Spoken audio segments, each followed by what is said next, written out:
Si l'on devait raconter l'histoire de la Chine sans mots, on pourrait le faire à travers ses bâtiments. Des maisons troglodytes du Leuze aux tours futuristes de Shanghai, l'architecture chinoise est le reflet vivant d'une civilisation vieille de plus de 5000 ans.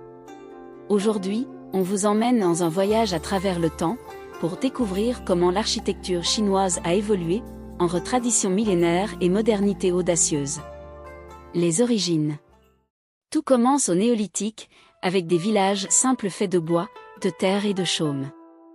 Déjà, les premiers principes du Feng Shui apparaissent, l'homme doit vivre en harmonie avec la nature.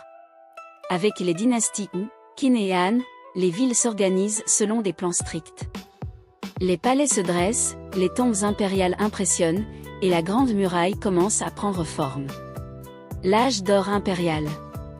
Sous les Tang et les Song, l'architecture devient un art. On construit des pagodes élancées, des temples richement décorés, et des jardins où chaque pierre, chaque étang, raconte une histoire. Tout est pensé pour refléter l'équilibre, la symétrie, l'axe nord-sud, les couleurs, rien n'est laissé au hasard. L'apogée arrive avec les dynasties Ming et Qing, la cité interdite, le temple du ciel, les résidences impériales. Tout est grandiose, mais toujours profondément symbolique. L'architecture vernaculaire. Mais l'architecture chinoise, ce n'est pas que l'empire et ses palais.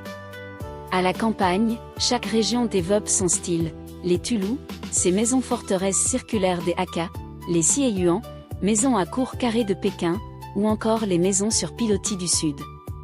Simples, mais ingénieuses, elles témoignent d'un savoir-faire populaire précieux. Modernité et transformation. Au XXe siècle, la Chine change de visage. L'architecture s'inspire de l'Europe, puis de l'Union soviétique. Sous Mao, on construit vite, pour loger tout le monde.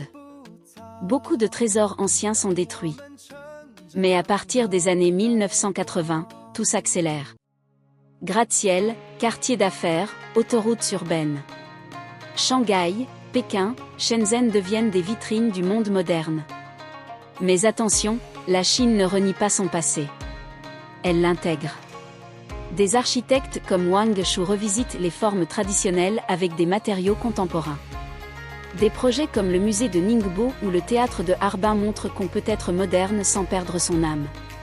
Aujourd'hui, l'architecture chinoise entre dans une nouvelle ère, celle de la durabilité. On parle de bâtiments intelligents, écologiques, ancrés dans le paysage. On restaure les vieux quartiers, on fait revivre les hutoms de Pékin, les villages anciens du Fujian.